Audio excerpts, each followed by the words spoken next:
번째 시간 허락해 주신 하나님께 감사를 드립니다. 여러분 서로 우리 한번 앞뒤 옆에 분들과 함께 인사 나누겠습니다. 축복합니다. 환영합니다. 사랑합니다. 함께 인사 나누겠습니다. 네, 오늘 저는 특별히 찬양하면서 어제도 그렇고 오늘도 그렇지만 뒤에서 그 월십 댄스 하시는 분들 어디 계신가요? 다 가셨나요? 아, 저쪽에 계시나요? 우리 박수로 한번 축복해 주시면 감사하겠습니다. 우리 찬양팀도 한번 축복해 주시면 감사하겠습니다. 근데 특별히 그 뒤에서 월십 댄스 하시는 분들이 진짜 제가 생각해서 저분들은 총탄소녀단이다 생각했어요. 방탄소년단을 뚫어버리는 총탄소녀단이다. 아니 어떻게 쉬지 않고 제가 사실은 그 어렸을 때 소시적에 춤을 진짜 좋아했습니다. 근데 이런 거룩한 무대가 아니라 이 사이키가 돌아가는 나이트클럽에서 춤을 추는 걸 너무 좋아했어요. 제가 어제 말씀드렸지만 제가 교회 오빠 출신이라고 그랬잖아요. 근데 제가 하루는 나이트클럽을 갔는데 여기가 내가 있어야 할 곳인 거예요. 너무 좋은 거예요. 정말 그냥 빵빵하게 울리는 음악 소리에 젊은 남녀들이 막 춤을 추는데 조명은 뭐 휘황찬란하게 돌아가는데 진짜 제가 정신을 못 차렸어요. 너무 좋아가지고. 그래서 제가 열심히 다녔습니다. 춤을 추러. 근데 제가 이제 그래도 춤을 추러 다녔는데 그래도 나름대로의 원칙은 있었어요. 술은 안 먹는다. 맨정신으로 춘다. 왜냐면 저는 술이 안 받아요. 타고난 거룩한 몸뚱아리입니다. 그래가지고 술이 들어오면 온몸이 다 빨개지기 때문에 술을 먹을 수가 없어요. 그리고 부킹 이런 건 안 한다. 그래도 어떻게 여자친구를 나이트클럽에서 만났다고 얘기할 수는 없잖아요. 나는 여자친구는 안 만난다. 여기서는 나는 오로지 춤만 춘다. 그리고 제가 정말 춤을 너무 자주 갔어요. 뭐 매주는 조금 과장이고 하여튼 그냥 몸이 조금 근질근질하다 그러면 가서 춤을 췄어요. 친구들하고. 근데 어느 날 제가 대학생 때 얘기입니다. 주일 예배를 이제 저녁 예배를 가야 되는데 지금은 저녁 예배가 모르겠어요. 한빛교회 저녁 예배가 있는지 모르겠습니다만 당시 제 모교회는 저녁 예배가 있었습니다.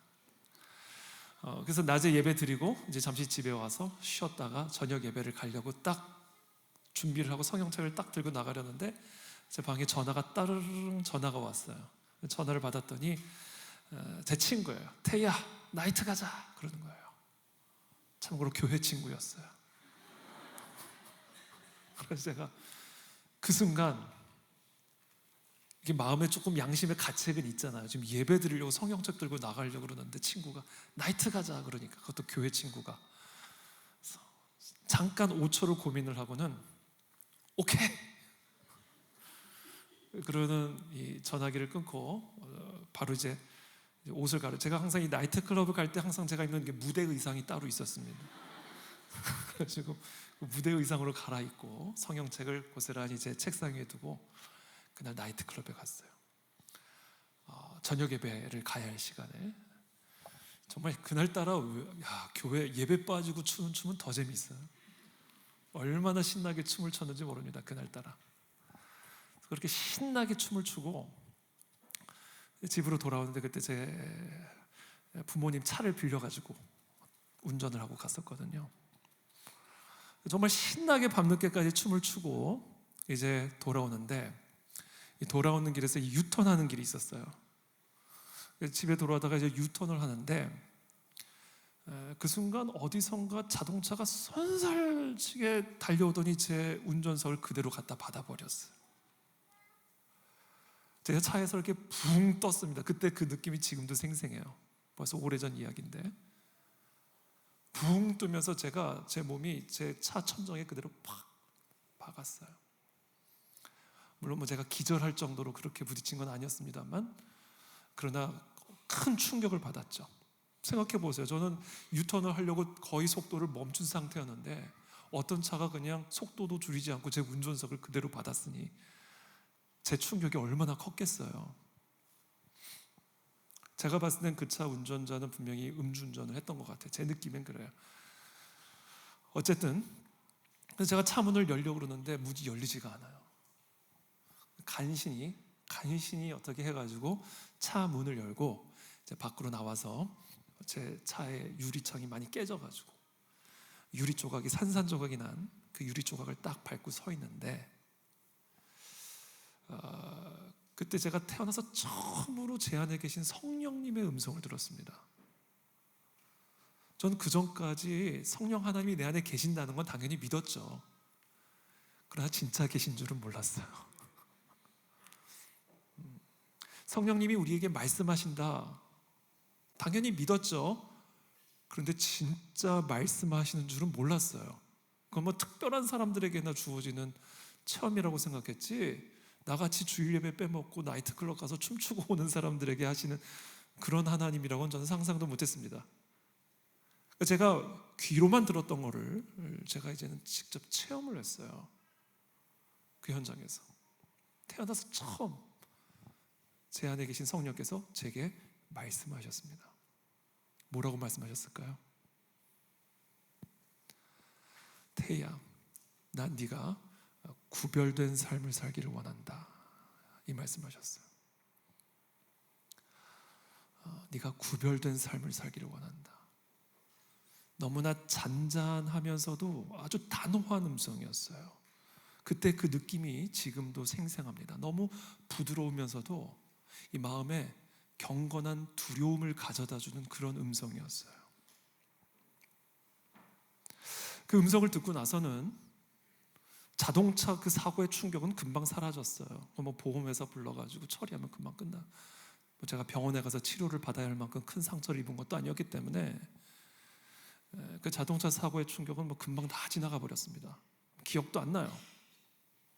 근데 그때 그 자리에서 제 안에 계신 성령께서 제게 하신 그 말씀의 충격, 그건 지금도 제 안에서 진동하고 있습니다. 태희야, 난 네가 구별된 삶을 살길 원한다. 그래서 제가 그때부터 이 구별된 삶이라는 것은 무엇일까를 고민을 하기 시작했어요. 묵상하기 시작했고 여쭤보기 시작했습니다. 하나님, 구별된 삶을 산다는 건 무엇을 의미합니까?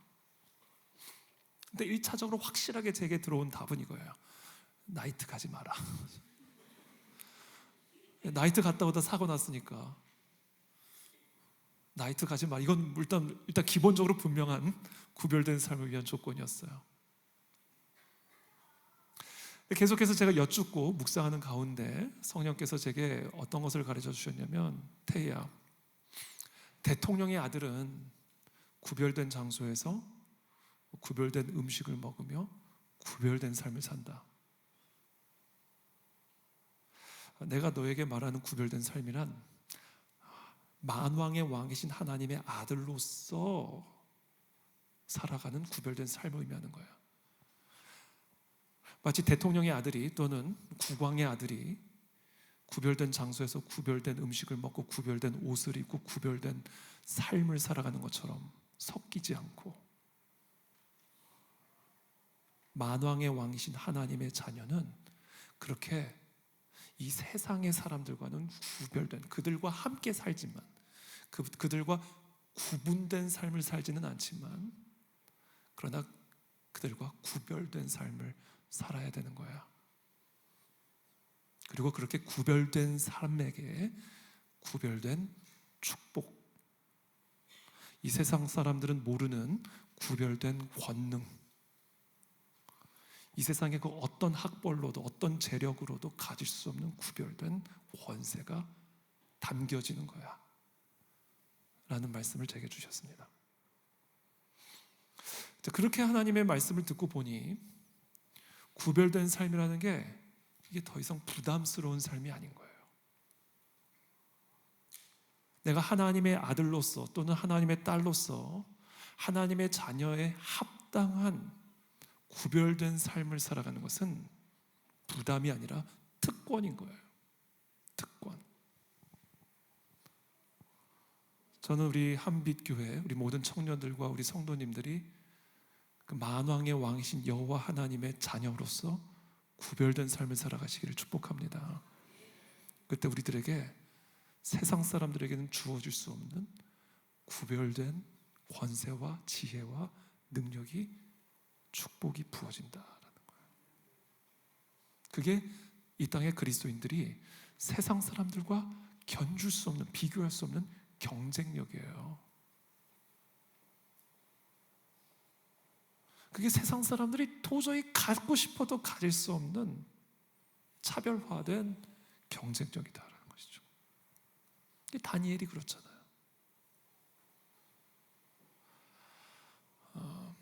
그래서 그렇게 하나님 앞에 결단을 하고 그때부터 구별된 삶을 살아가기 시작했습니다. 나이트 클럽을 그때부터는 다 끊었어요. 만약에 그때 제가 그 사건이 없었으면 저는 지금도 어떤 나이트에서 지금 춤을 추고 있을지 모릅니다. 잘 췄거든요. 저 혼자만의 착각이지만 너무 즐겼었거든요. 그렇게 구별된 삶을 살아가면서 그때부터 진짜 그냥 교회만 다니는 게 아니라 그때 제가 진짜 예수님을 체험했잖아요. 내 안에 계신 성령님을 체험했잖아요. 그래서 그때부터 하나님의 말씀을 공부하기 시작하는데 이게 얼마나 꿀처럼 단지 열심히 하나님의 말씀을 공부하기 시작했고, 그땐 정말 교회와 집, 학교 이거밖에는 제가 모를 만큼 그때 비로소 제가 진짜 교회 형아, 교회 오빠가 됐던 것 같아요. 그러고 났더니 정말 하나님께서 저에게 많은 은혜와 축복을 주셨습니다. 오늘 사실 나눌 내용이 많은데 어떻게 보면 제 간증이 시작이 되는데 좀 더 나누고 싶은 간증이 많은데 이미 시작한 김에 조금만 더 간증을 하고 오늘 강의를 좀 이어가도록 하겠습니다. 그리고 만약에 오늘 다 분량을 못하면 뭐 내일 있고, 뭐 내일 다 못하면 모레 있고, 글피 있고. 그래서 그렇게 이제 열심히 교회 생활을 하는데 이제 어느 날 제가 새벽마다 기도를 하는데 이제 새벽 예배를 열심히 나갔어요. 하나님의 은혜였던 것 같아요. 청년 때 이 새벽 기도를 참 열심히 했습니다, 제가. 근데 어느 날 제 마음에 어떤 거룩한 소원이 생겼냐면 방송인이 되고자 하는 소망이 제 안에 생겼어요. 방송인, 방송 앵커 또는 방송 아나운서, 하여튼 방송인이 되고 싶은 마음에 소망이 생겼어요. 그래서 제가 새벽마다 나가서 하는 게 기도해서 하나님, 저 방송인이 되고 싶습니다. 앵커가 되든 뭐 아나운서가 되든 전 방송국에 들어가고 싶습니다. 그래서 제가 들어가고 싶은 방송국까지 얘기했어요. KBS, MBC, SBS, 적어도 EBS까지는 제가 괜찮습니다. 하나님께 간절하게 기도를 했어요. 그러면서 제가 항상 기도하면서 기도했던 거는 하나님, 제가 유명한 사람이 되면 제가 어디를 가나 하나님의 영광을 드러내는 하나님의 나라의 아나운서가 되겠습니다. 제가 어디를 가나 하나님의 영광을 드러내고 하나님의 복음을 드러내는 그런 유명한 방송인이 되겠습니다. 그렇게 하나님께 기도를 드렸어요. 그리고는 제가 실제로 방송인이 되기 위해서 KBS에서 그 방송 그런 어떤 트레이닝도 가서 받았었어요. 그래서 당시 KBS 아나운서가 이렇게 방송 트레이닝도 해주고 그런 시간들을 가졌습니다. 그렇게 어느 날 간절하게 기도를 하고, 그리고 제가 새벽 예배를 마치고 나서 이제 방송국 들어가기 위한 시험을 위해서 그 시험을 준비하는 학원이 있었는데 그 강남역에 있었어요. 강남역에.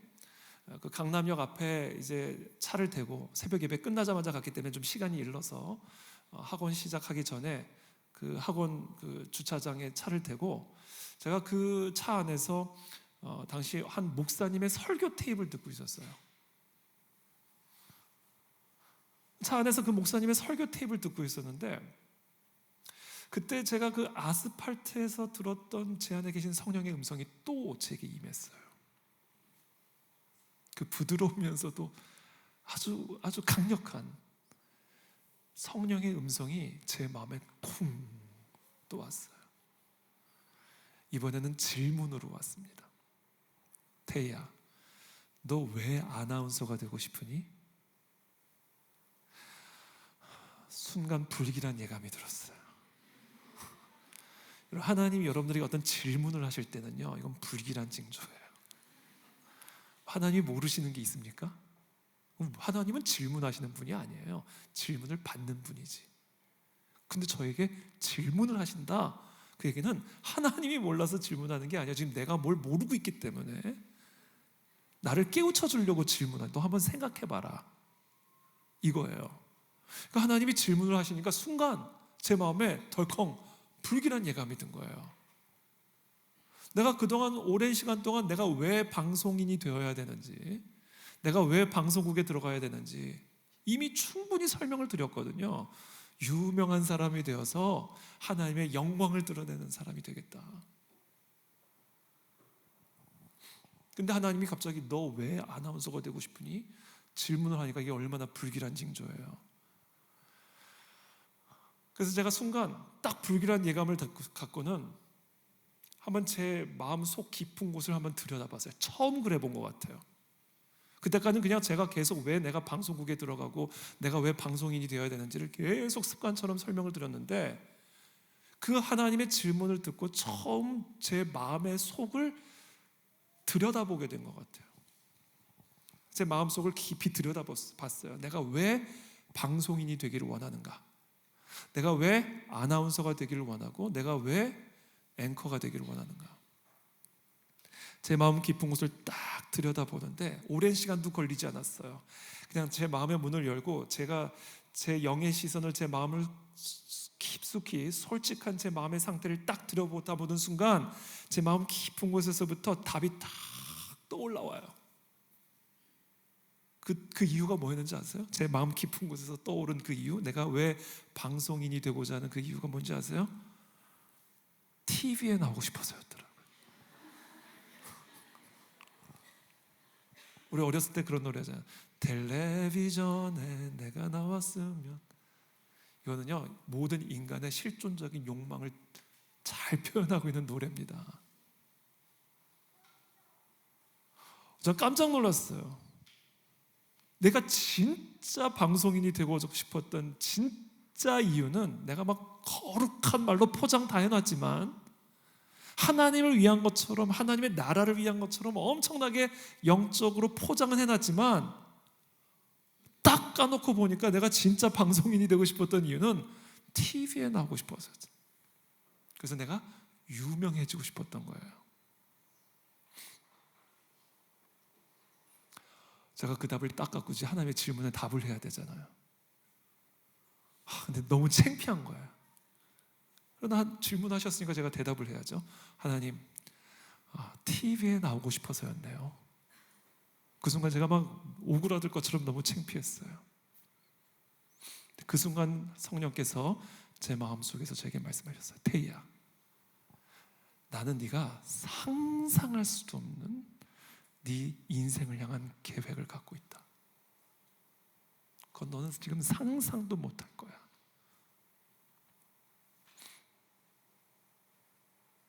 근데 그 말씀을 듣는 순간 제가 기뻤을까요? 슬펐을까요?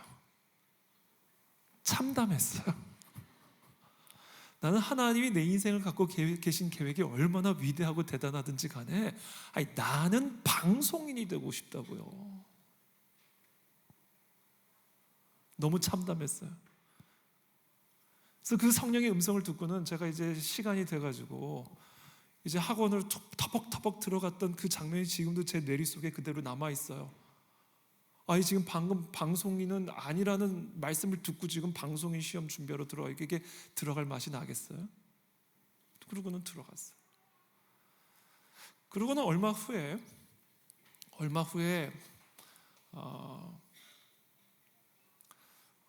하와이에 YWAM 열방대 혹시 아세요?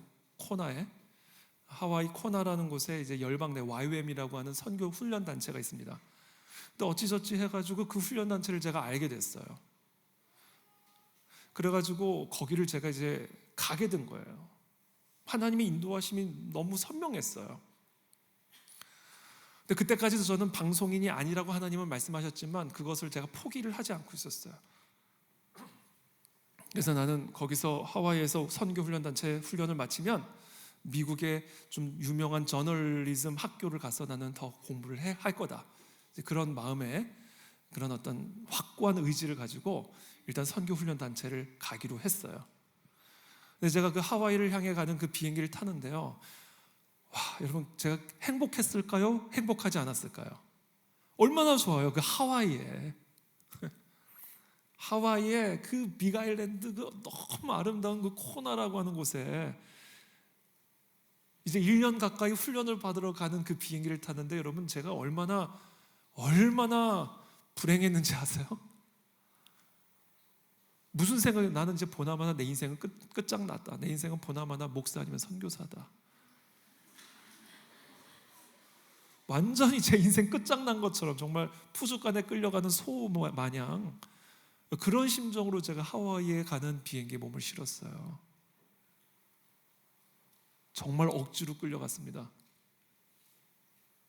근데 제가 딱 하와이에 도착을 해서 이제 캠퍼스에 도착을 해가지고 이제 학교 등록을 하기 위해서 이제 강당에 들어갔는데, 딱 강당에 들어가자마자 이런 큰 배너에 어떤 영적인 공식이 적혀 있었어요.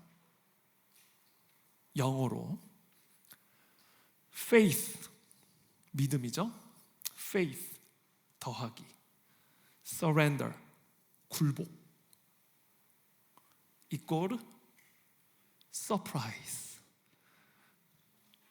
라고 하는 영적인 공식이 있어요. 제가 그 영적 공식을 제가 강당에 딱 들어가자마자 가장 먼저 제 눈에 딱 들어왔는데, 그 영적인 공식을 제가 보는 순간 하나님께서 그때 내 차 안에서 말씀하셨던 네가 상상할 수도 없는 네 인생을 향한 계획, 그것을 이곳에서 내가 훈련받는 과정에서 내게 말씀하시려나 보다 라고 하는 영적인 기대감이 제 마음속에서 말할 수 없이 솟아오르기 시작했습니다.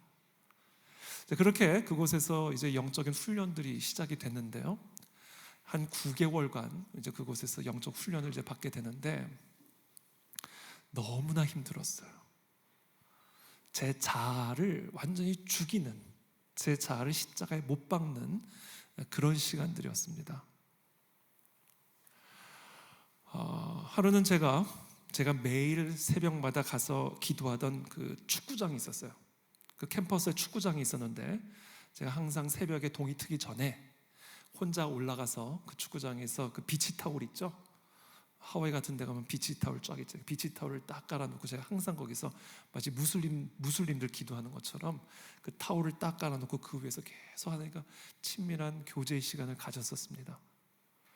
근데 제가 그렇게 어느 날은 기도를 하는데 그때 하나님께서 저에게 또 질문을 하셨어요. 태희야, 누가 너를 창조했느냐?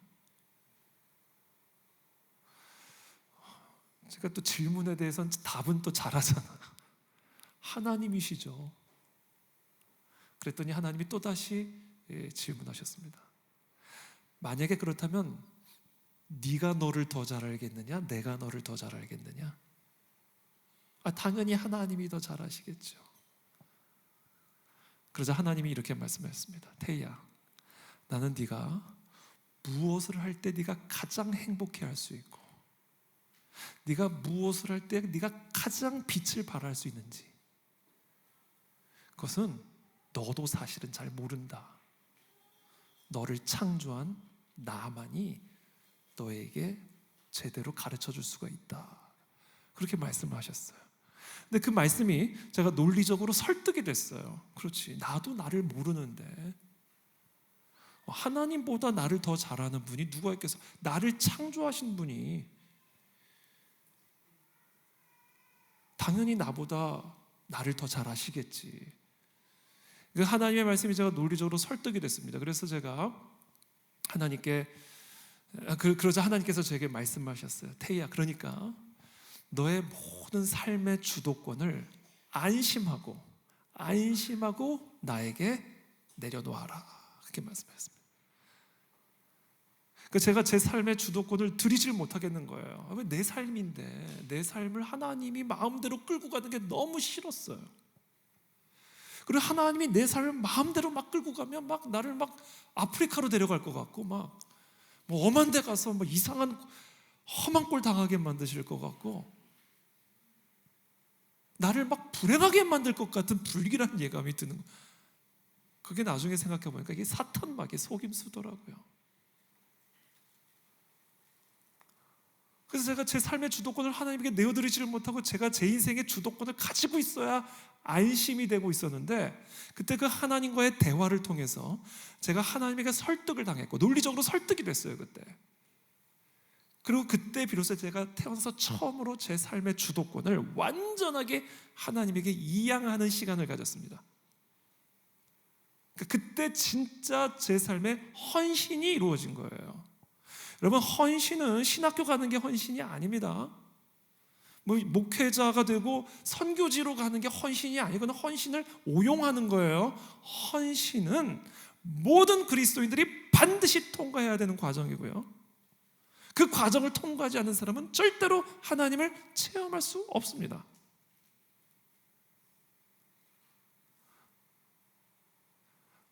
제가 그때 제 삶의 주도권을 완전하게 하나님에게 이양을 하고, 하나님이 제 삶의 주인인 것을 제가 인정합니다. 하나님의 뜻대로 제 삶을 인도해 주십시오. 그리고 나서부터 하나님께서 제게 제 삶의 사명을 가르쳐 주셨고요, 그 사명을 위해서 제가 어디서 어떻게 준비를 해야 되는지를 가르쳐 주셨고, 어떤 배우자를 만나게 되고 그 배우자와 어떤 사명을 향해 달려나가야 될지, 모든 게 그냥 세트로, 풀 세트로 제 삶에 그냥 확 들어와 버린 거예요. 그게 지금도 진행 중입니다. 제가 그 하와이에서 머무는 시간 동안 제 삶을 책으로 비유한다면 제 삶의 서문이 다 만들어진 거예요. 챕터가 다 나왔어요 그때. 그리고 그 이후부터는 그 챕터에 한 챕터 한 챕터 하나님께서 써가시는 일들이 진행이 되고 있는 겁니다. 지금 그 챕터의 한 가운데 지금 있는 거예요. 그래서 저는 오늘, 사실은 예전 계획하지는 않았었던 거지만, 저는 특별히 우리 한빛교회 우리 청년들, 여러분들의 삶에 이와 같은 헌신이 이루어지게 되기를 축복합니다. 여러분, 안심하시고 하나님에게 여러분들의 삶의 주권을 드리십시오. 안심하세요. 하나님 여러분들 불행하게 안 만드세요. 여러분이 여러분을 불행하게 만들 수는 있어요. 하나님이 여러분들을 불행하게 만드실 일은 없습니다. 그분에게 안심하고 여러분의 삶의 주권을 완전하게 이양하고, 그 하나님께서 여러분들의 인생을 마음껏 그려가실 수 있도록 내어드리십시오. 그때 저와 여러분들의 삶에 놀라운 하나님의 일들이 일어나게 될 것이고, 저와 여러분들의 삶을 위해 예비하신 그 하나님의 계획들이 한치의 오차도 없이 신비롭게 경이롭게 이루어져 가는 것을 목도하게 될 것입니다. 그리고 그 일을 이루기 위해 필요한 모든 것들, 지식, 관계, 하여튼 그 일을 이루기 위해 필요한 모든 것들을 하나님이 아낌없이 공급해 주실 거예요. 그런 정말 멋진 경이로운 그런 인생, 그런 하나님을 마음껏 누리실 수 있게 되기를 다시 한번 예수님의 이름으로 축복합니다. 오늘 제가 준비한 문화전쟁이라는 주제를 가지고 오늘 계속해서 강의를 이어가도록 하겠습니다.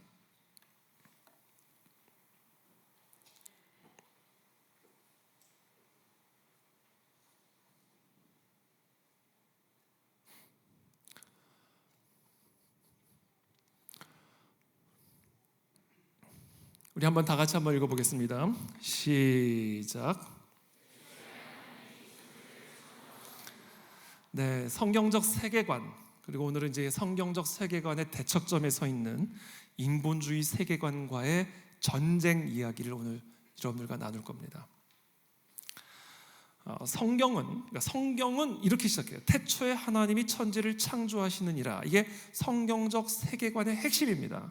이것을 믿음으로 받아들이지 않으면 우리는 절대로 창세기 1장 2절로 넘어갈 수가 없습니다. 이 1장 1절을 마음에 받아들이지 않으면 성경은 완전히 닫힌 책이 되어버려요. 한 발자국도 나갈 수가 없습니다. 그러나 저 창세기 1장 1절을 여러분들이 마음의 중심으로 받아들이기만 하면 성경은 완전하게 열리게 되고요, 저와 여러분들의 삶이 완전하게 열리게 됩니다. 아니, 태초에 천지를 창조하신 하나님이 왜 죽은 자를 못 살립니까? 아니, 태초에 천지를 창조하신 하나님이 도대체 왜 물을 포도주로 못 바꾸시겠어요? 왜 여러분들의 인생에 기적이 일어나지 않을 거라 생각하십니까? 창세기 1장 1절만 열리면 우리의 눈이 밝아지고 몸이 밝아지는 거예요. 이게 성경적 세계관의 핵심입니다. 근데 이 말씀은 구체적인 설명이 아니에요. 태초에 하나님이 천지를 창조하시니라, 이건 설명이 아니에요. 친절한 설득도 아닙니다. 그냥 매우 거칠고 간결한 선언이에요. 선포입니다. 그렇죠? 선언은 설명이 아니에요. 그래서 이해를 요구하지 않아요. 설명이 아니기 때문이에요. 선언은 그 선언을 수용하든지 아니면 그냥 거부하든지 우리의 이해를 요구하는 게 아니라 우리의 선택을 요구하는 겁니다. 그게 창세기 1장 1절이 담고 있는 메시지예요. 자, 그와 같은 선언, 지금 저기서 말씀하시는 저 선언을 수용하기로 결정하는 것, 선택하는 것, 그것을 우리는 이제 믿음이라고 부르는 거예요. 믿음. 나 저 선언을 수용할 거야 라고 선택하는 거, 그게 믿음이에요. 자, 예를 들어서 지금 이 시간부터 우리 저 북한에 있는 북한 동포들이 해방되었음을 선언합니다. 제가 지금 이렇게 선언을 했어요. 자, 이 선언을 수용하는 자는 그 선언이 사실이라고 믿는 사람이고, 이 선언을 수용하기 거부하는 자는 그 선언을 사실로 믿지 않는 사람이에요. 우리는 그것을 불신이라고 부릅니다. 그렇죠? 자, 그러면 그 선언을 거부하는 자, 그 선언을 불신하는 자는 믿음이 없는 자인가? 물론 아니에요. 그 사람은 북한 동포가 해방되었음을 믿지 않고 여전히 북한 동포가 해방되지 않았음을 믿는 사람이에요. 그러므로 지금 제가 여러분들에게 말씀드리고자 하는 메시지는 이겁니다. 어떤 선언을 수용하지 않고 거부한다고 해서 그 사람이 믿음이 없는 자가 되는 것이 아니라 그 선언이 아닌 다른 선언을 수용하는 자예요. 다른 선언을 믿는 자예요. 그런 의미에서 제가 어제 잠시 말씀드린 것처럼 이 세상에 살아가는 모든 사람들은 무언가를 믿는 동시에 무언가를 믿지 않고 있고, 무언가를 믿지 않는 동시에 무언가는 믿고 있는 사람들입니다. 그래서 이 땅에 사는 모든 사람들은 다 믿음의 사람들인 거예요. 무엇을 믿느냐에 차이가 있을 뿐입니다. 현대인들은 믿음과 이성의 영역을 완전히 다른 것으로 분류를 해버립니다. 신앙과 과학의 영역을 아무런 상관이 없는 별개의 영역으로 생각하는 경향이 있습니다. 예를 들면 나는 하나님을 믿는다 라고 고백을 하면 그것을 이성적인 사고나 과학적인 사고와는 별개로 상관이 없는 신앙의 영역에 국한된 것이다, 이렇게 생각하는 경향들이 있어요. 태초에 하나님이 천지를 창조하시니라, 나는 이것을 믿어. 그러면 그 사람은 신앙의 영역에 속한 사람이지 과학의 영역이나 이성의 영역에는 속하지 않은 그런 사람이라고 사람들은 흔히 생각합니다. 그러나 제가 지금 여러분들에게 말씀드리고자 하는 건 이거예요. 인간의 이성과 신앙은 절대로 분리된 별개의 영역에 속한 것이 아닙니다. 오히려 인간의 이성은 특정한 믿음의 토대 위에 세워지는 거예요. 이성은 믿음과 별개로 작동하는 것이 아니라 그 사람이 갖고 있는 믿음의 테두리 안에서 작동하는 겁니다. 믿음의 토대 위에서만 이성은 존재할 수 있어요.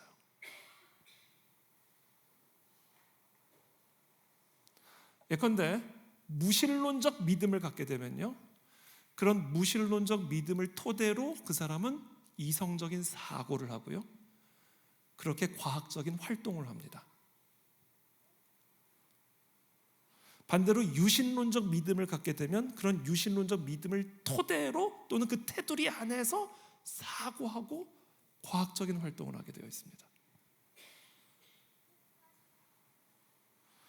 현대인들은 지금 저 창세기 1장 1절에서 선하고 있는 저 창조론을 믿음의 영역에 속한 것이라고 생각을 합니다. 반면에 진화론은 믿음의 영역, 신앙의 영역이 아니라 이성의 영역, 과학의 영역에 속한 것이라고 주장을 합니다.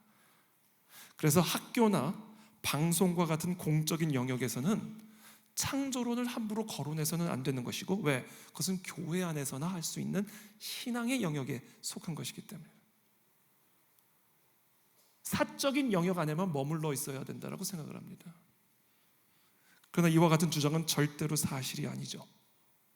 왜냐하면 진화론 역시 개인적인 믿음의 토대 위에 있는 신앙의 영역에 속한 것이기 때문에 그래요. 창조론은 태초에 하나님이 천지를 창조하셨다라는 믿음의 기초를 두고 있는 반면에 진화론은 세상을 창조한 창조주는 없다라는 믿음의 토대를 두고 있는 겁니다. 과학이 아니에요. 신앙이에요. 그런 신앙의 토대 위에 진화론적 생물학을 만들고 진화론적 물리학을 만들어내는 겁니다.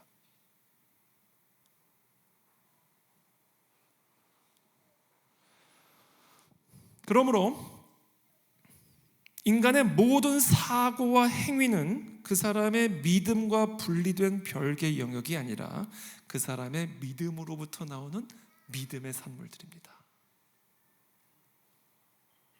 그러므로 이성이 먼저입니까? 믿음이 먼저입니까? 믿음이 먼저예요. 과학이 먼저입니까? 믿음이 먼저입니까? 믿음의 테두리 안에서 과학이 만들어지는 겁니다. 그러니까 성경적인 믿음을 갖고 무신론적 과학을 하는 사람처럼 황당한 게 없는 거예요.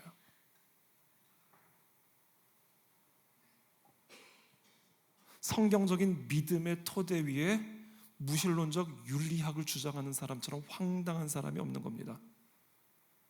이 분열증이에요. 이건.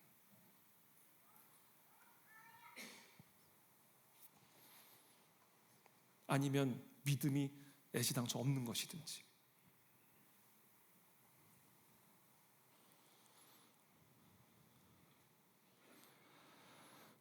그 믿음을 다른 말로 뭐라고 말하는가? 제가 어제 말씀드렸죠? 뭐라고 말한다고요? 째려만 보지 마시고 뭐라고 드렸어? 세계관. 저 강의 다시 시작해야 되는데 어제 뭐예요? 믿음은 세계관이에요. 그걸 세계관이라고 부르는 거예요.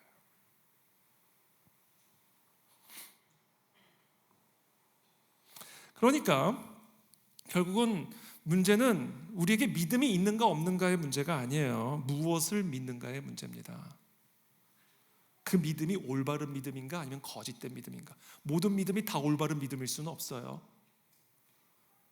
태초에 천지를 창조하신 하나님이 있다, 이게 정말로 올바른 믿음이라고 한다면 진화론은 그냥 다른 믿음이 아니라 그건 틀린 믿음이에요. 철저하게 배격해야 할 거짓이에요. 태초에 천지를 창조하신 하나님이 계신 것과 태초에 천지를 창조하신 하나님이 없다라는 두 상반된 믿음이 공존할 수는 없는 겁니다.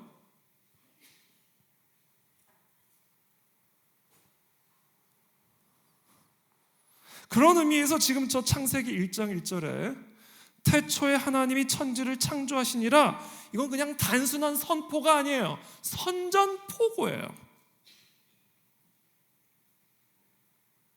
전쟁의 시작을 알리는 선전포고란 말이에요. 너무나 배타적이고 공격적인 선언이에요.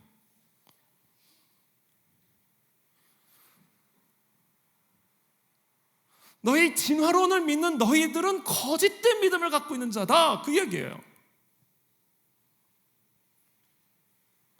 너희 그 거짓된 믿음의 토대 위에 세워진 과학과 삶과 문명은 다 거짓된 토대 위에 세워진 것이다 라고 하는 매우 공격적인 선전포고란 말이에요.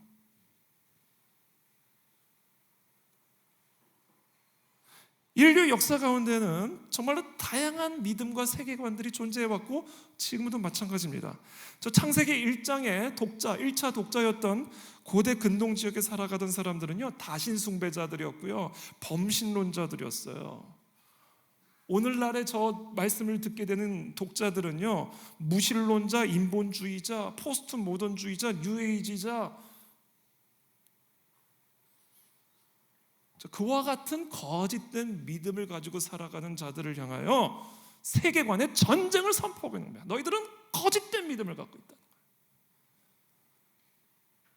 너희들은 그 거짓된 믿음의 토대 위에 너희의 삶과 문명을 세우고 있다라고 하는 선전포고인 거예요. 여기는 관용의 여지가 없는 겁니다. 이건 전쟁이에요. 참과 거짓의 전쟁. 진리와 거짓과의 전쟁인 거예요.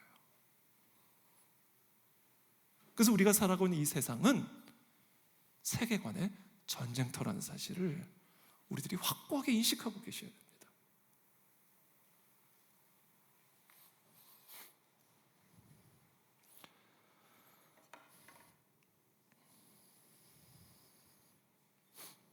지금 제가 설명드린 거니까 다 지나가고요. 그래서 지금 우리가 살아가고 있는 세상은 세계관의 전쟁터입니다. 태초에 하나님이 천지를 창조하시니라. 태초에 천지를 창조하신 하나님은 없다. 이것은 둘 다 진리일 수는 없어요. 하나가 진리면 하나는 거짓입니다. 배격해야 돼요. 거짓을 받아들일 수는 없는 거거든요.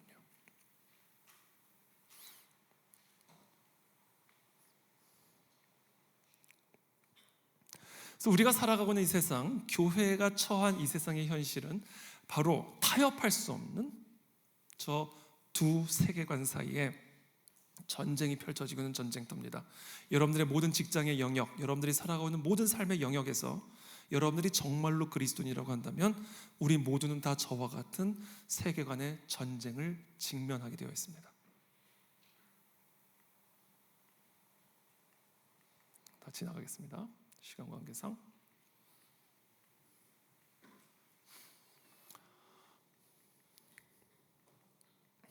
다 이해하셨죠? 네, 다 지나갔습니다.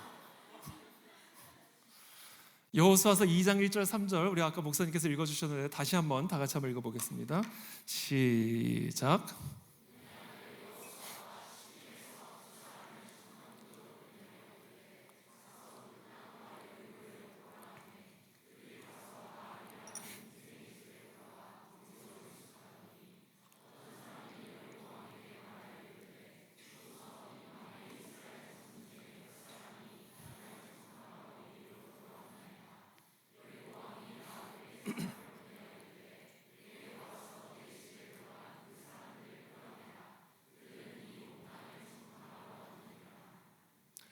지금 이제 여호수아의 군대가 이제 가나안 정복 전쟁을 앞두고 있습니다. 하나님이 명령하신 전쟁이죠.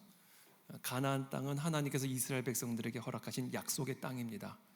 그리고 그곳에 하나님이 다스리시는 하나님의 나라를 이 세상 현실 속에서 세우고자 하는 놀라운 구원 계획이 이제 비로소 시작이 되는 그 찰나에 서 있는 것이죠. 그때 하나님께서 여호수아의 군대에게 이제 명령하십니다. 여호수아를 통해서 2명의 정탐꾼을 미리 가나안 땅의 관문인 여리고에 보냅니다. 이 2명의 정탐꾼이 이 여리고의 땅에 들어가서 제일 먼저 어디로 들어가요? 기생의 집으로 들어갔습니다. 참고로 이 기생의 집, 여기서 말하는 기생의 집은요, 바로 창녀를 맵니다. 여기서 말하는 기생은 창녀예요.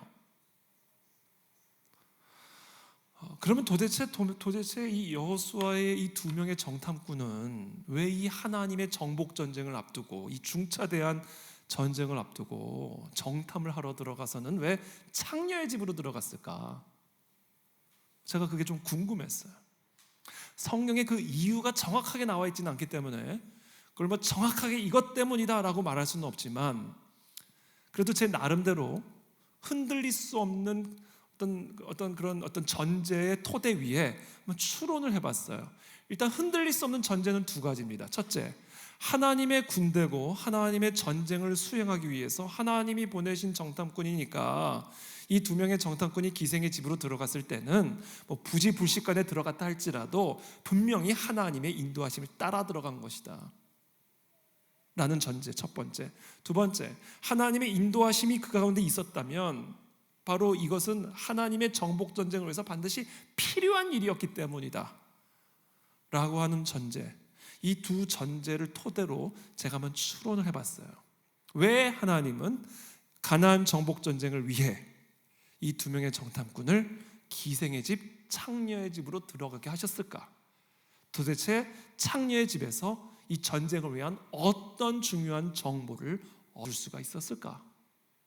그것을 알려면 당시 가나안 땅을 지배하고 있었던 세계관이 무엇이었는지를 여러분들이 아셔야 됩니다.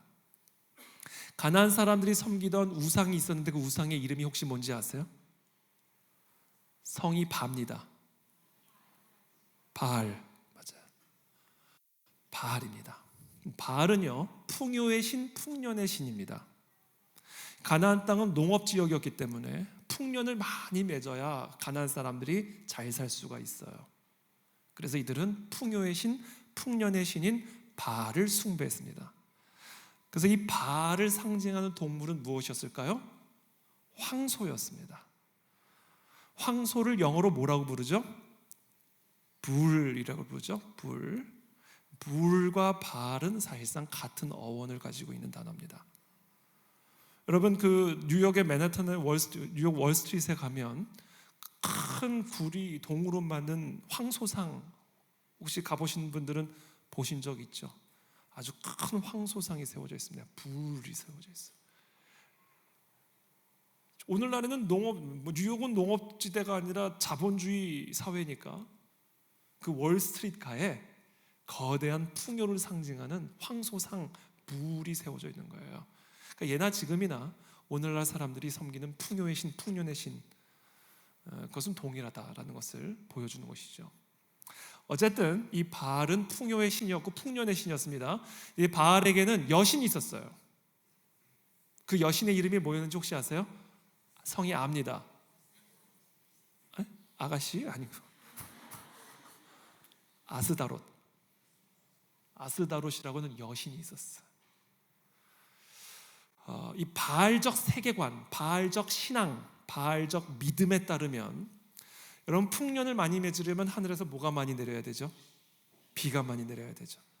이 바알적 세계관, 바알적 신앙에 따르면, 믿음에 따르면 하늘에서 저 바알과 아스다롯이 성관계를 가질 때 떨어지는 바알의 정액을 비라고 믿었습니다. 이게 바알적 세계관이었어요. 그러니까 이 사람들의 신앙과 세계관에 따르면 풍년을 많이 맺으려면 비가 많이 와야 되고, 비를 많이 내리려면 하늘에서 저 두 여신과 남신이 계속해서 성적 관계를 가지고 있어야 되는 거예요. 그래서 바알 숭배하던 가나안 사람들은 이와 같은 바알 신전에 모여서 뭐를 했느냐? 집단적인 성행위를 가졌습니다. 그게 제사고 예배였어요. 그렇게 함으로써 저 하늘에 있는 바알과 아스타롯을 지속적으로 성적으로 흥분을 시켜서 계속해서 성관계를 갖게 함으로 비를 내리게 하여 생명을 솟아시킨다. 이게 이들의 신앙, 믿음, 세계관이었단 말이에요. 그래서 저 땅은요, 집단 성행위가 제사고 예배였어요. 그래서 저 신전에서 일을 하던 제사장들은, 여제사장들은 다 창녀들이었습니다. 남창, 남자 뭐라 그러죠? 남창이라고 그러죠. 창녀. 라합은 바로 저런 바알 신전에서 성관계를 갖던 창녀였어요. 그러니까 저 땅이 얼마나 음란했겠는지 상상해 보십시오. 제사가 성관계예요. 그것도 집단적인. 여러분, 어느 사회나 음란이 사랑으로 포장이 되면요, 그 사회는 소망이 없어집니다. 왜? 음란을 사랑이란 이름으로 미화하니까. 그 음란을 막을 수 있는 길이 없어요. 왜? 음란이 사랑으로 포장이 돼버렸잖아요. 사랑을 막을 거예요? 사랑이 얼마나 좋은 건데?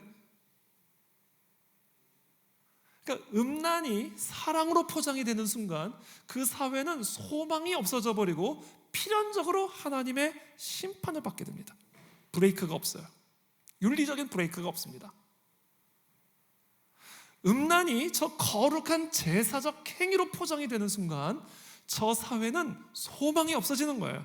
필연적으로 하나님의 심판과 저주를 받게 됩니다.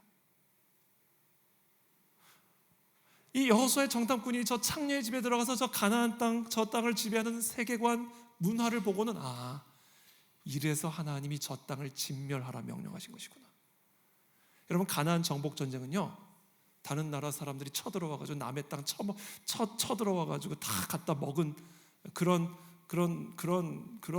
걸로 이해를 하시면 안 됩니다. 하나님의 심판인 거예요. 하나님의 심판으로서 여호수아의 군대를 들어다 저 음란한 우상 숭배 땅을 진멸시키신 겁니다. 저거를 왜 남의 나라 사람들이 들어가지고 남의 땅을 다 침범했느니 이런 식으로 해석을 하는 것은 이거는 성경과는 아무런 상관이 없는 해석이에요. 하나님의 심판은 무자비하거든요. 그 하나님의 심판의 무자비성을 드러내고 있는 것이 지옥이에요. 하나님을 오해하시면 안 됩니다, 여러분. 우리 하나님은 지옥을 주관하시는 하나님이십니다. 우리 아들들을 지옥에 보내실 수 있는 분이고 우리 부모님들을 지옥에 보내실 수 있는 분이에요. 그 무자비성, 그게 하나님의 심판이고 하나님의 거룩입니다.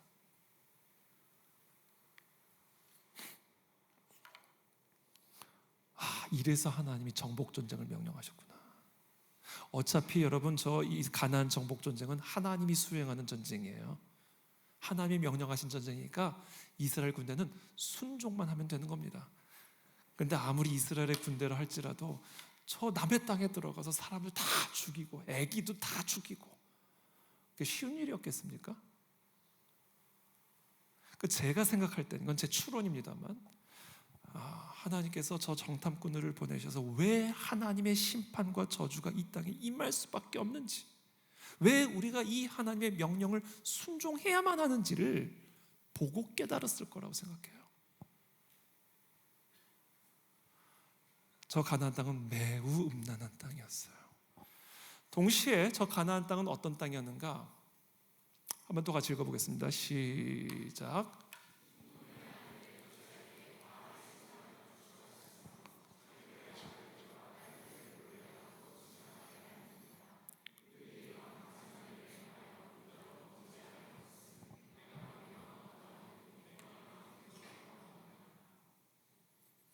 지금 이스라엘 백성들이요, 시간이 지나면서 자기들 손으로 바알의 산당을 지었어요. 바알의 산당을 다 파괴하라 했는데 시간이 지나면서 자기 손으로 바알의 산당을 짓고는 자기들의 아들들과 딸들을 몰렉 앞으로 지나가게 했다. 이 몰렉이요, 지금 황소 얼굴을 가지고 있죠.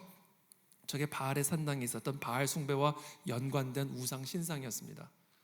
저 몰렉 앞으로 자기들의 아들들과 딸들을 지나가게 했다는 이야기는 자기들의 아들들과 딸들을 인신 제물로 드렸다는 이야기예요.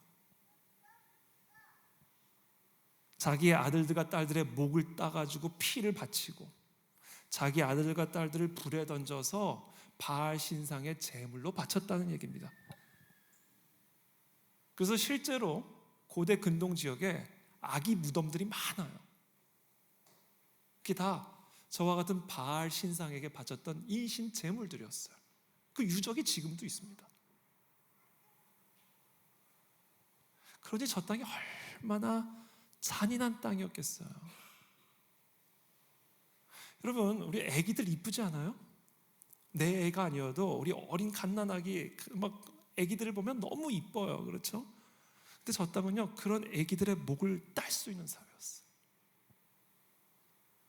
그것도 자기 애를.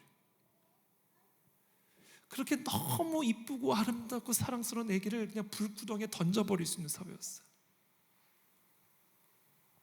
여러분, 그런 힘없고 연약하고 귀엽고 사랑스러운 애기의 목을 그렇게 함부로 딸 수 있는 사회가 여러분 노인의 생명에 대해서는 어떻게 여겼겠습니까? 하나를 보면 열을 아는 거예요. 아니, 그 이쁜 사랑스러운 그 힘없는 연약한 어린 애기를 그냥 불구덩이에 던질 수 있는 그런 사회가 장애인의 생명은 어떻게 여겼겠냐고요. 그러니까 저 사회는요, 매우 잔인한 사회였던 거예요. 그런데 그러니까 지금 가나안 땅은요, 저 바알적 세계관 때문에 매우 한쪽으로는 음란한 사회였고요, 또 다른 한쪽으로는 매우 위험한 사회, 잔인한 사회였어요. 근데 이 위험한 저 가나안의 문명과 저 잔인한 가나안의 문명은요, 사실상 별개가 아니라 완전히 하나로 연결되어 있는 겁니다.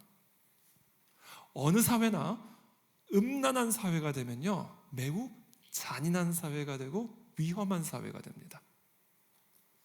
오늘날 많은 소위 말하는 인권운동가들이 내 안에 있는, 인간 안에 있는 이 성적 욕망들을 마음껏 분출할 수 있는 사회, 내가 사랑하는 사람이라면 동성이든 뭐 결혼을 하지 않은 뭐 배우자가 아닌 사람이든 누구든 내 안에 있는 성적 욕망을 마음껏 분출할 수 있는 사회가 진정한 자유로운 사회고 그것이 진정한 인권인 것인 양 포장하고 있지만, 내 안에 있는, 우리 안에 있는 성적 욕망을 절제하지 않고 마음껏 분출할 수 있는 사회가 되면요, 매우 위험한 사회가 됩니다. 매우 반인권적인 사회가 돼요. 생각해 보세요. 우리 한국 사회가 전체적으로 우리 인간 안에 있는 성적 욕망을 뭐 누구든 대상을 가리지 않고 마음껏 분출할 수 있는 사회, 진정한 자유로운 인권 중심적인 사회가 되면요, 쉽게 말하면 우리 딸들 밤거리 함부로 다닐 수 없는 사회가 되는 겁니다. 어디서 어떤 사람을 어떻게 만날지 어떻게 알아요? 우리 아들 남탕 함부로 갈 수 없는 사회가 되는 거예요. 이 남탕에 누가 어떤 사람들이 왔는지 어떻게 알아요?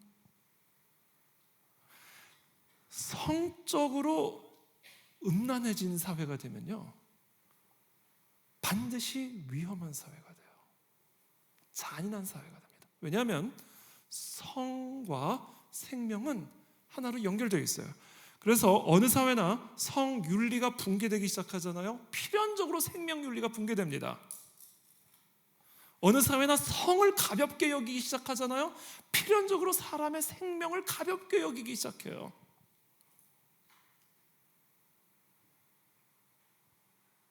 사람의 인권 따위는 내 성적 욕망을 해결하기 위해서 서스럼 없이 사용할 수 있는 대상으로 만들어버리는 거예요. 위험한 사회가 되는 거예요. 그래서 성윤리가 붕괴되는 사회가 되면요, 반드시 생명윤리가 붕괴돼가지고요, 사회 전체가 매우 위험한 사회가 됩니다. 그리고 그 위험한 사회의 가장 첫 희생양은 아기들이에요. 특별히 뱃속에 있는 아기들. 낙태는 살인입니다, 여러분. 방 안에 있는 아기와 방 바깥에 나온 아기가 달라요? 방 안에 있는 아기는 그냥 세포고 방 밖에 아기가 나오면 사람이 돼요? 그런 거짓말이 어디 있습니까? 눈에 보이지 않게 죽이면 인권이고, 여성의 인권, 엄마의 인권이고, 눈에 보이는 데서 죽이면 살인이에요? 아니, 그런 거짓말이 어디 있어요? 성윤리가 붕괴가 되면요, 태중의 아기를 죽이는 게 엄마의 인권이 돼요. 말도 안 되는 사회가 되는 겁니다. 그러니까 지금 우리가 살아가고 있는 시대는요, 저 여호수아가 정복하려던 가나안 시대와 하나도 다를 게 없는 거예요. 똑같은 겁니다. 해 아래 새 것은 없는 겁니다. 낙태는 살인입니다.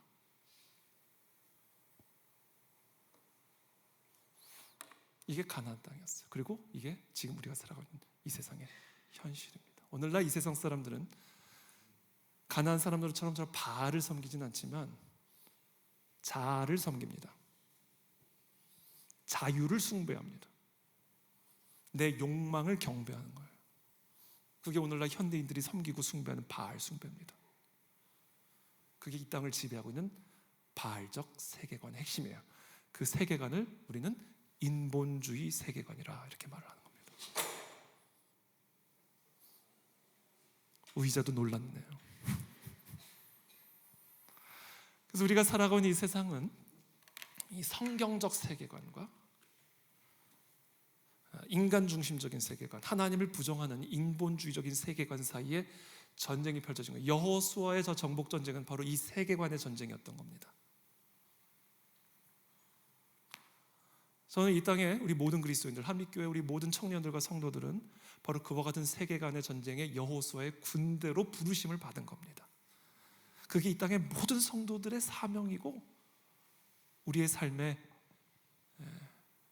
하나님의 부르심이에요. 하늘과 땅의 모든 것을 내게 주셨으니 너희는 내가 너에게 분부한 대로 가르쳐 지켜 행하게 하라. 이제 우리가 정복해야 할 땅은 더 이상 혈과 육의 땅은 아닙니다. 그래서 우리의 전쟁은 더 이상 혈과 육의 전쟁은 아니에요. 이제 오늘날의 여호수아의 군대들이 감당해야 할 정복 전쟁은 혈과 육의 땅을 정복하는 혈과 육의 전쟁이 아니라 사람들의 생각이라고 하는 땅을 정복해야 하는 세계관의 전쟁인 겁니다. 가르쳐 지키게 하라.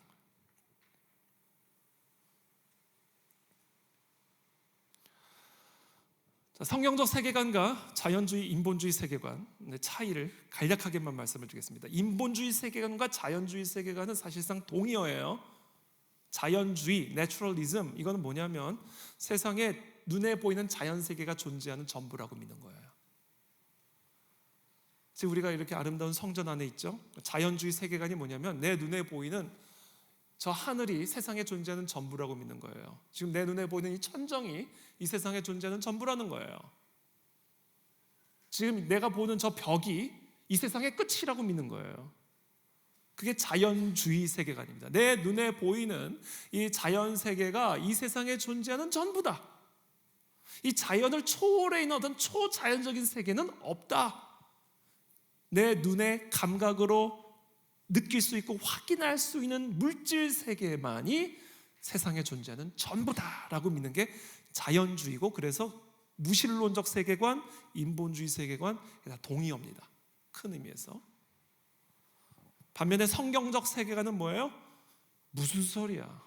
눈에 보이는 자연 세계는 태초에 하나님이 창조하신 피조물이야 이거예요. 그래서 이 눈에 보이는 자연 세계가 눈에 보이는 전부가 아니라 이것을 초월해 있는 우리의 육의 눈으로는 보이지 않는 영의 세계, 영의 눈으로만 볼 수 있는 영의 세계가 있음을 믿는 것이고, 더 나아가 우리가 살아가고 있는 이 육의 세계는 눈에 보이지 않는 저 영의 세계의 지배를 받고 있다. 눈에 보이는 것은 눈에 보이지 않는 것으로 말미암아 나타난 것이다. 그래서 물질 세계를 움직이려면 영적인 세계를 볼 수 있는 눈이 열려야 된다. 그게 성경적 세계관입니다.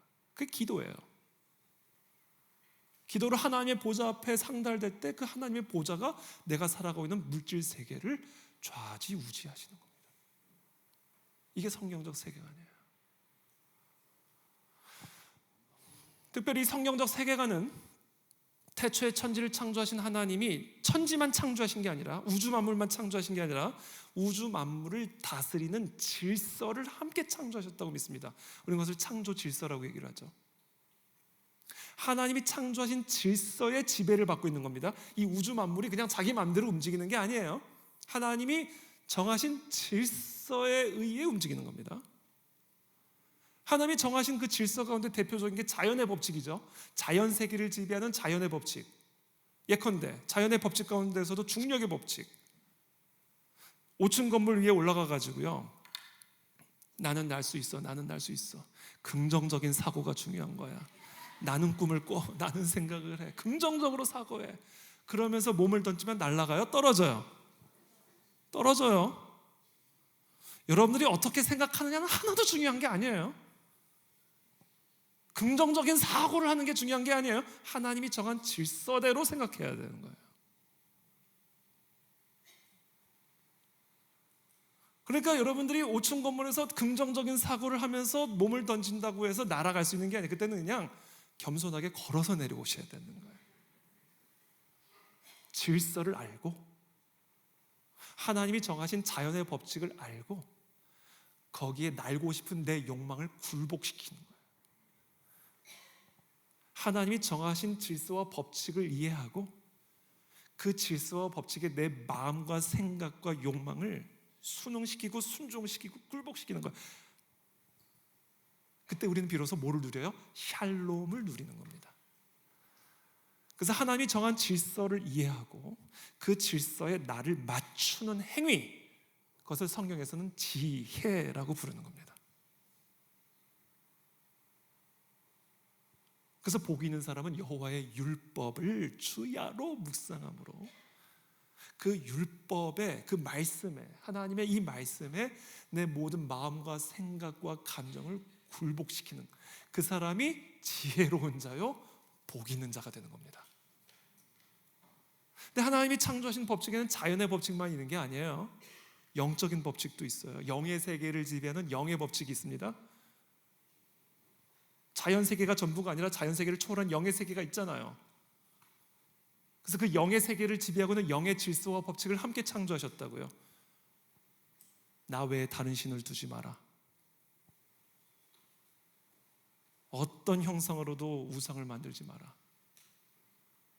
하나님의 이름을 절대로 망령되게 일컫지 말고 안식일을 거룩하게 지켜라. 이게 다 영적인 법칙이에요. 하나님은 영의 법칙만 창조하신 게 아니에요. 인간을 창조하시고는 인간의 마음을 창조하시고요, 그 마음을 다스리는 심리적인 법칙도 창조하셨습니다. 두려워하지 마라. 염려하지 마라. 수고하고 모든 무거운 짐진 것들 다 내게로 가져와라. 부르짖으라. 내가 응답하리라. 우리의 심리를요, 우리의 사고를요, 하나님의 그와 같은 법칙대로 사고하지 않으면 생각이 병이 듭니다. 마음이 병이 들어요. 심리가 병이 들어요. 이게 다 법칙대로 생각하지 않아서 그런 거예요.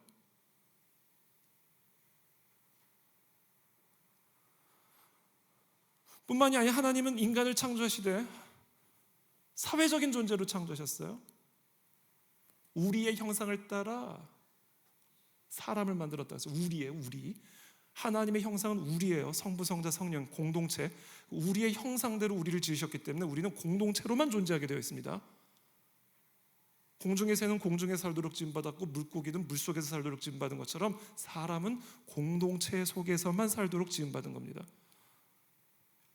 제가 오늘 성도님으로부터 참 은혜를 받은 게 이 교회가 아주 공동체를 매우 강조하는 거예요. 그게 진짜 우리가 살아날 수 있는 길이에요.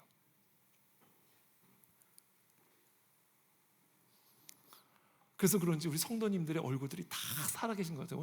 오늘 우리 장로님하고도 교제를 하고 우리 집사님 몇 분들하고도 교제를 했는데 또 청년들도 이렇게 뵙고 우리 부목사님도 보고, 어떤 교회를 가면 부목사님들 얼굴이 너무 다 주저앉아 계시거든요. 근데 우리 박 목사님은 그냥 얼굴이 그냥 다 이렇게 살아계시는 것 같아요.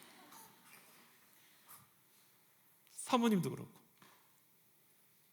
공동체 속에서 우리가 살아납니다. 그래서 이 공동체 속에서 사회적인 관계로 살아가기 위해 필요한 법칙을 또 주셨어요. 거짓말하지 마라. 살인하지 마라. 부모를 공경해라. 간음하지 마라. 탐내지 마라. 이게 다 관계적인 가르침들이에요.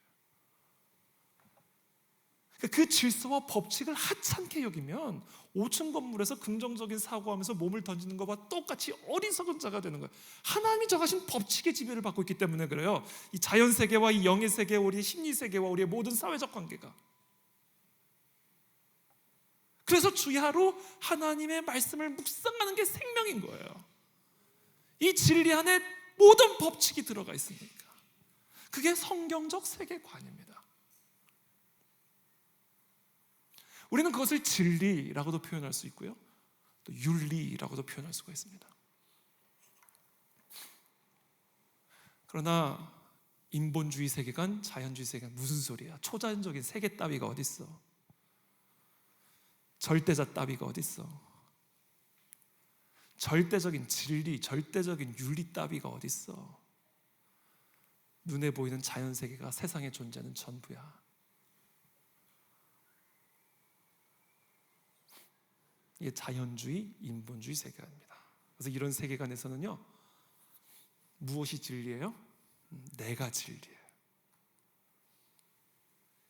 내가 보기에 먹음직스럽고 내가 보기에 지혜롭게 할 만큼 탐스러워 보이면 누가 뭐래도 먹는 거예요. 그게 인본주의 세계관입니다.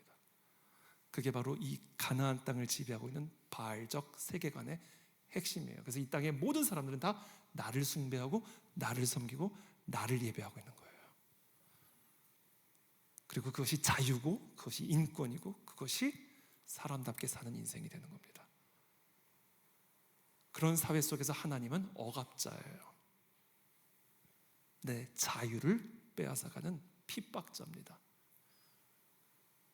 그래서 이 인본주의 세계관에서의 구원은 그와 같은 억압적인 하나님으로부터 자유케 하는 거예요. 그게 이 땅의 세계관이에요.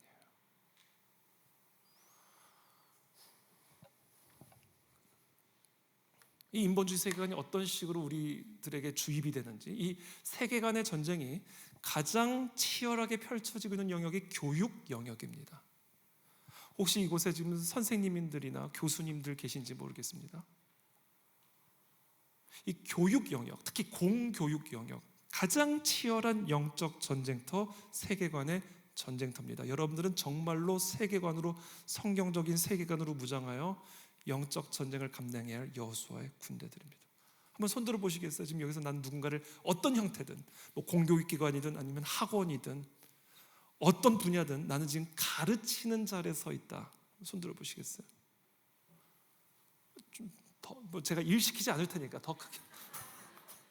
네, 얼마나 되시는지 보고 싶었어요. 네. 여러분들은 여호수아의 군대입니다, 여러분. 성경적 세계관으로 무장이 될지어다.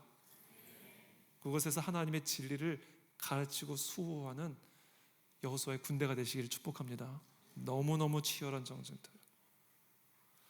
예를 들어서 생활과 윤리라고 하는 것은 이제 고등학교 윤리교과서였는데요. 뭐 지금도 있는지는 모르겠습니다만 뭐 내용은 더 악화가 되면 됐지 더 좋아지진 않았습니다. 성적 소수자에 대한 차별은 무엇이 왜 문제인가라는 주제였어요. 우리는 서로 다른 생각과 모습을 가지고 살아간다. 이거 참이에요, 거짓이에요? 너무 경계하지 마시고 뭐 공교육이라고 다 나쁜 건 아니니까 편안하게 생각해 보세요. 우리는 서로 다른 생각과 모습을 가지고 살아간다. 참이에요, 거짓이에요? 참이에요. 우리는 다 달라요. 따라서 저마다 다른 사람 사이에서 나타나는 차이는 당연하다. 이거 참이에요, 거짓이에요? 당연한 거예요. 우리는 생각도 다르고 모습도 다 달라요. 그러니까 여기 다름에서 오는 차이가 존재합니다. 그런데 아무런 해도 끼치지 않은 어떤 개인의 차이에 다수의 힘이나 권력의 힘을 빌려 옳고 그름과 좋고 나쁨의 기준을 무리하게 들이대면 그것은 차별로 변하고 만다. 이건 참이에요, 거짓이에요? 그러지 마시고. 참이에요, 거짓이에요? 잘 생각해 보세요. 생각을 해보세요. 이게 되게 좋은 말처럼 들리고 그런데요, 아직 참이에요. 아무런 해도 끼치지 않는 다름에서 오는 차이에 대하여 절대적인 선과 악의 기준, 절대적인 옳고 그름의 기준을 들이대면서 옳고 그름을 따지는 것은 차별이에요.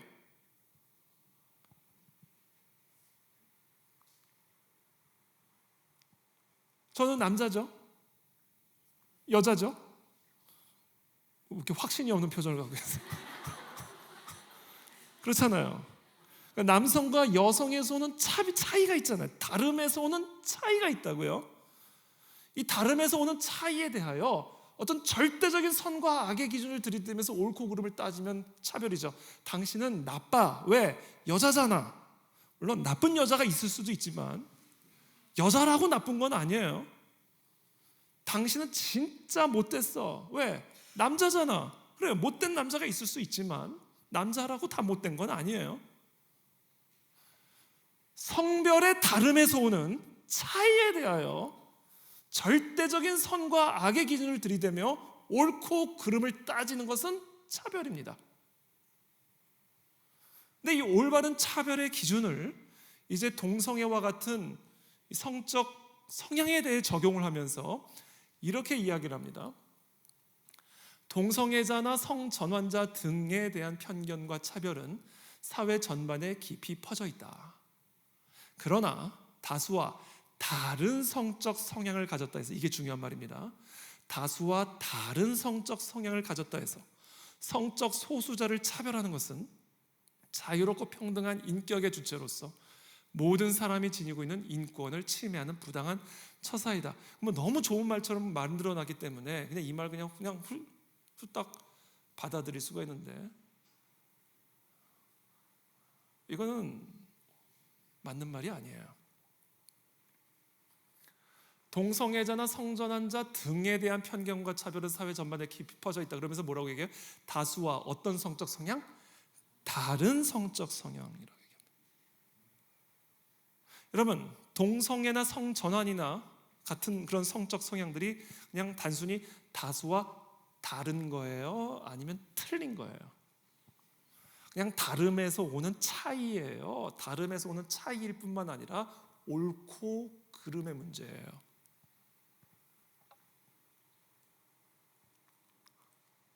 뭐라고 생각하세요? 왜 대답을 안 하세요? 불안하게? 그러면 여러분들의 생각을 제가 궁금해하는 건 아니고, 여러분들의 생각은 별로 중요한 게 아니에요.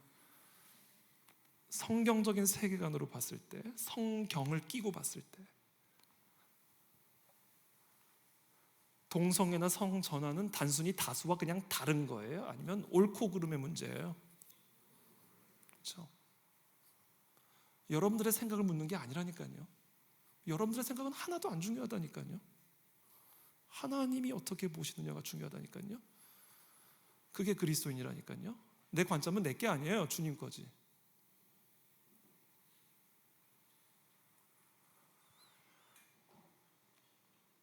지금 이 가르침은, 지금 이 교육은 옳고 그름의 범주에 들어가 있는 동성이나 성전환을 끄집어다가 인종이나 성별과 같은 다름의 범주에 집어넣고, 동성애에 대해서 옳고 그름을 따지는 행위는 마치 인종의 차이, 성별의 차이와 같은 다름의 차이에 대해서 옳고 그름을 따지는 행위와 똑같은 차별적인 행위로 규정을 짓고 있는 겁니다. 그러니까 이런 교육을 받은 아이들이 주일학교에 와가지고 주일학교 전도사님이나 목사님이 얘들아 동성애는 죄야 라고 설교를 하게 되면 얘네들의 귀에는 어떻게 들리는가? 얘들아, 흑인들은 죄인이야. 왜? 피부가 검었잖아 라는 말과 똑같이 받아들이는 거예요. 왜냐하면 동성애 문제를 단순한 옳고 그름의 문제가 아니라 인종이나 성별과 같은 다름에서 오는 차이의 문제로 배웠기 때문에 범주 자체를 바꿔버린 거예요. 이게 바로 세계관의 전쟁이 펼쳐지고 있는 방식입니다.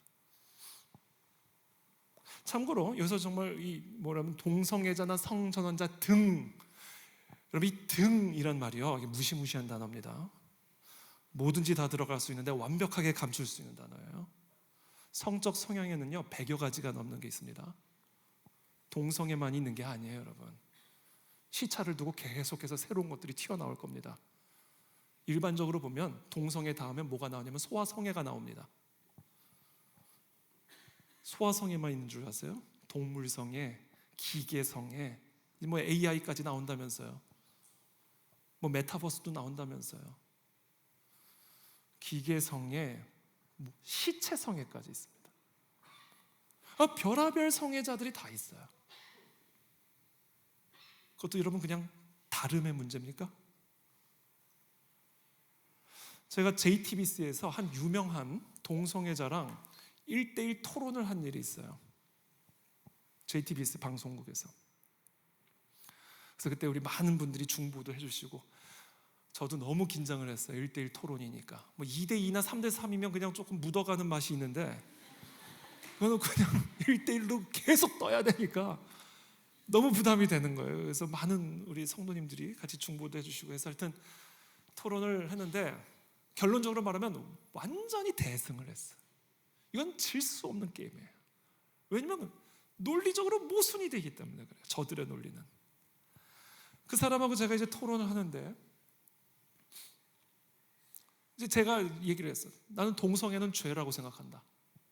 동성애는 단순한 인종이나 성별의 문제와 같은 다름의 문제가 아니라 나는 이것은 옳고 그름의 문제라고 생각하고 동성애는 반드시 지양되어야 된다고 나는 생각한다. 이렇게 얘기했어요.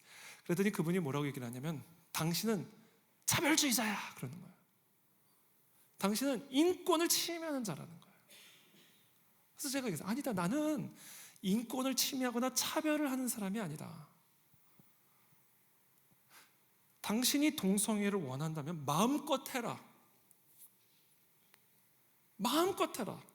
난 마음껏 비판하겠다. 각자의 길을 가자.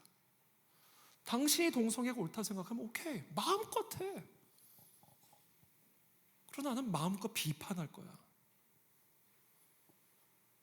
그랬더니 그 사람은 안 된다는 거야. 그건 차별주의자라는 거야. 뭐 껐득하면 차별주의자래요.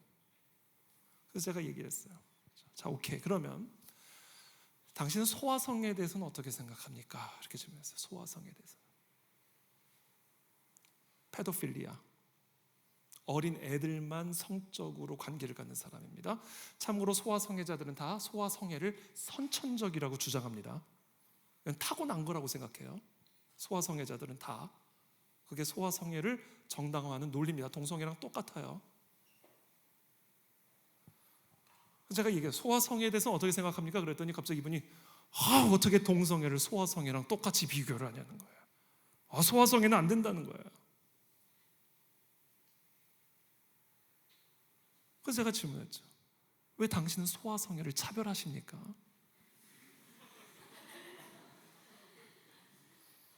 제가 또 질문을 했어요. 당신은 동물성애에 대해서는 어떻게 생각합니까? 갑자기 뒤로 넘어가려고 그래. 어떻게 동성애와 동물성애를 비교를 하냐는 거예요. 동물성애는 말도 안 된다는 얘기를 하는 거예요. 제가 또 정색을 하고 물어봤죠. 당신은 왜 동물성애자들을 차별하십니까? 당신은 도대체 무엇을 근거로, 무엇을 기준으로 동성애는 다름의 문제이고 소아성애나 동물성애는 옳고 그름의 문제인지 당신의 그 판단 기준이 뭔지를 나한테 설명해 달라고 했어요. 만약에 그것을 정확하게 나에게 설명해 주지 않으면 당신도 나랑 똑같은 차별주의자다. 차별의 대상이다를 뿐이지. 논리적인 모순에 빠져 있는 거예요. 기본적으로.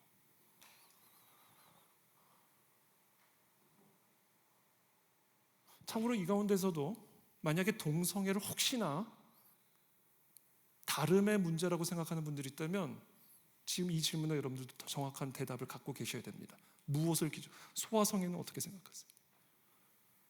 동물성애는 어떻게 생각하세요? 괜찮은 거예요? 그것도 다름이에요? 차이인 거예요? 그 옳고 그름 따지면 안 되는 겁니까?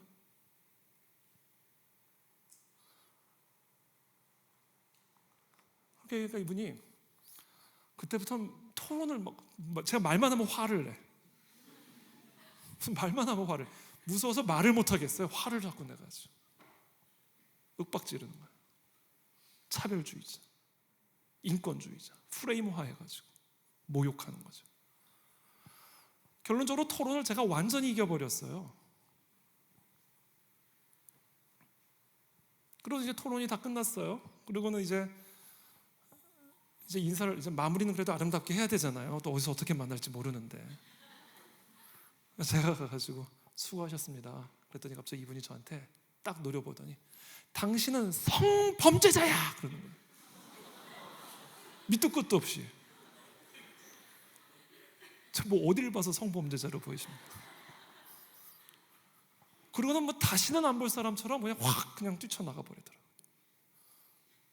그리고는 엘리베이터 앞에서 또 만났어요. 그래서 그분은 하늘 보고 나는 땅 보고 그런 지금까지 못 만났어요. 여러분, 정말 우리가 성경적인 세계관을 가지고 보고 있느냐? 혹시 우리도 이스라엘 백성으로서 내 손으로 바알의 산당을 짓는 일을 하고 있지는 않아요? 제가 차별금지법 반대 때문에 제가 오늘은 시간이 없어서 차별금지법 얘기는 오늘보다 내일 오늘 제가 준비한 강의 다 못할 것 같아요. 내일 그 부분은 제가 내일 할 거는 아마 내일 못할 것 같아요. 오늘 마저 할 건 내일 제가 할 테니까 내일 좀 다 오세요. 끝까지 들으셔야죠. 그래도 진짜 중요한 건 내일 아마 더 있을 것 같아요. 오늘은 어제도 서론이었고 오늘도 서론, 계속 서론만 하고 있는 거예요.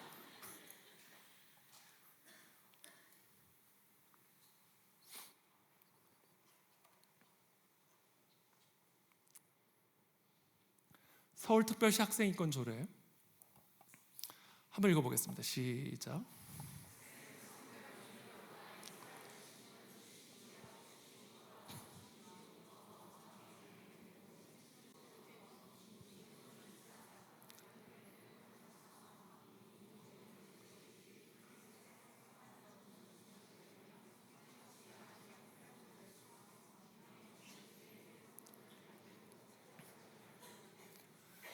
다행히 서울특별시 학생인권 조례가요, 우리 교회의 아주 끈질긴 노력으로 폐지된 걸로 제가 알고 있습니다. 이런 일들이 이루어져야 돼요. 제가 수년 전이에요. 춘천 그 강원도 학생인권 조례 문제 때문에 그때 그 강원도 학생인권 조례를 무산시키기 위해서 그때 제가 강원도 춘천에 가서 이런 집회를 했어요. 강원도에 있는 목사님들 다 모아다가.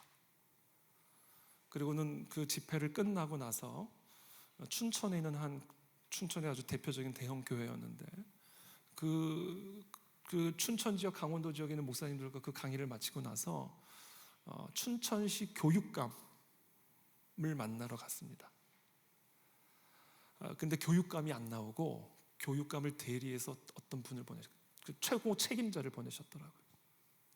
그래서 그분하고 같이 식사를 이제 하는데 이분이 그 강원도 학생 인권 조례를 가장 앞장서서 추진하고 있는 분이에요. 근데 제가 밥을 먹다가 체했는데 이분이 제가 그 집회를 연 그 교회의 장로예요. 밥을 먹다 제가 체했어요. 이게 같이 싸워야 할 사람이 지금 나랑 싸우고 있는 거예요. 성경적 세계관이 전혀 없는 거예요, 크리스천이. 그렇게 교육감 오른팔로서 교육청에서 그렇게 영향력 있는 자리에 있었으면 하나님의 창조 질서를 위해 싸우고 있어야 될 거 아니에요. 근데 자기 자리를 위해서 하나님과 싸우고 있었어요, 그 사람이.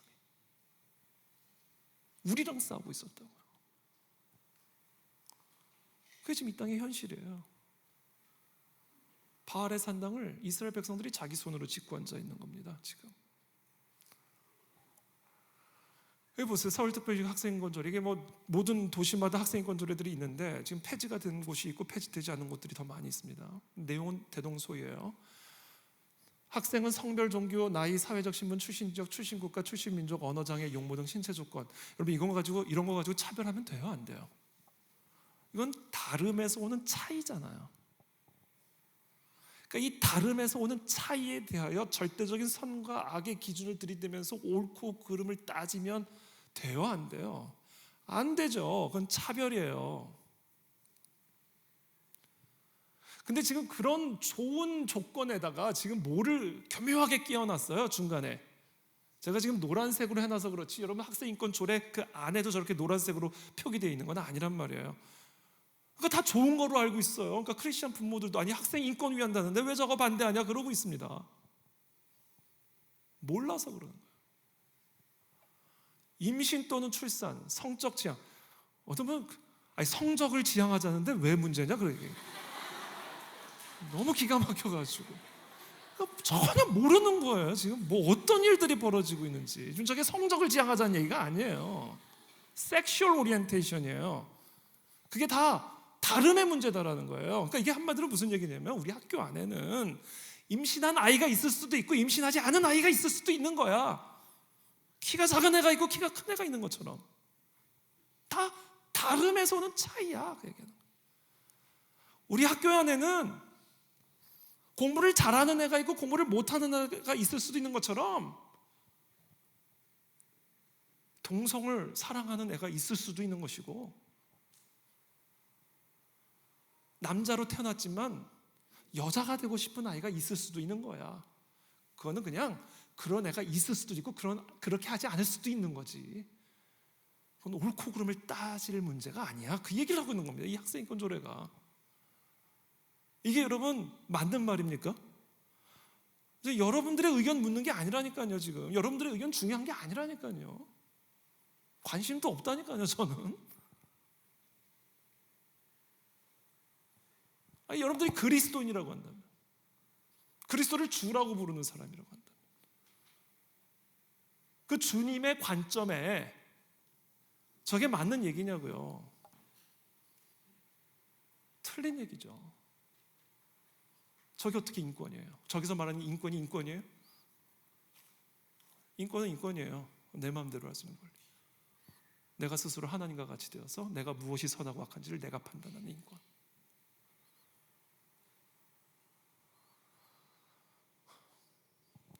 이것만 얘기하고 제가 오늘 마치 시간이 이미 지나가가지고 을지대학교 간호학과 교수가 설문조사를 했어요. 어떤 설문조사를 했냐면 성 경험이 있는 중학생 아이들만을 모아놓은 거예요. 그러니까 그냥 일반 중학생들이 아니라 성 경험이 있는 중학생 애들만을 데려다가 설문조사를 한 거예요. 너희 언제 첫 경험을 했니? 그랬더니 그 응답자 중에 절반 이상이 중학교 입학 전이라고 대답을 했습니다. 그러니까 성 경험 있는 중학생 아이들은요 절반 이상이 이미 초등학교 때 성 경험을 하고 올라온 애들인 거예요. 그래도 돼요? 그냥 다름의 문제인가요? 그러면서 이 교수가 내놓은 대책이 뭔지 아세요?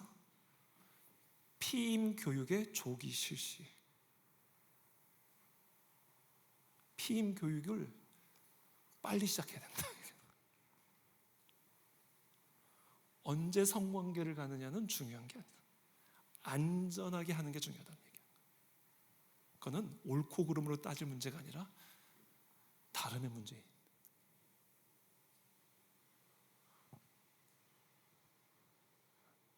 성윤리가 붕괴되면요 생명윤리 붕괴되고요 생명윤리 붕괴되면 문명은 존재할 수 없습니다.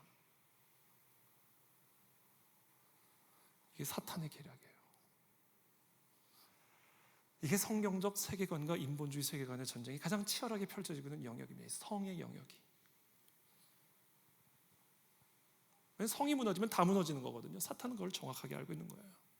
남성과 여성을 창조하시고 둘이 한 몸이 되게 하신 거예요. 거기서 가정을 이루셨고 그 가정으로부터 이 세상의 문명이 시작이 되는 겁니다. 성이 파괴되면 가정 파괴되고 사회 파괴되고 문명은 파괴되는 겁니다. 사탄마가 그걸 아는 거죠.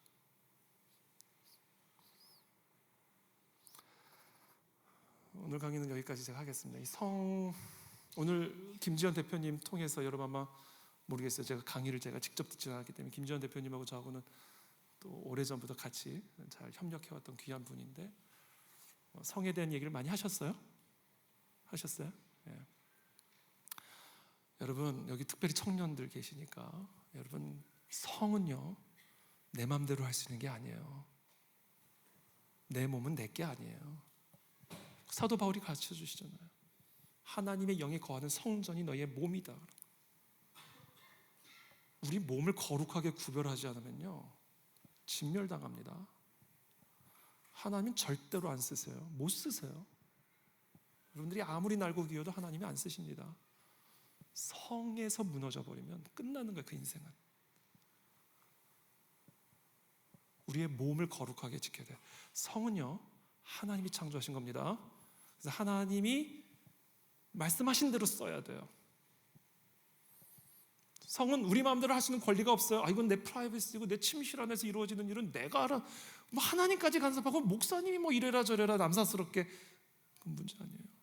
하나님은 정확하게 우리들의 침실 상황까지도 간섭하시고 지켜보고 계시고 그것에 따라 보응하십니다. 어찌하여 네가 나 보기에 다윗이 밧세바를 범했을 때 하나님 다윗은 자기 침실에 자기만 있는 줄 알았어요. 밧세바랑 아무도 없는 줄 알고 그 짓을 한 거예요. 근데 하나님이 나단 선지자 보내서 뭐라 그래요? 어찌하여 나 보기에 다 보고 계십니다. 다 알고 계세요. 그것에 따라 보응하실 겁니다. 그 보응은 뭐냐? 불행이에요. 불행.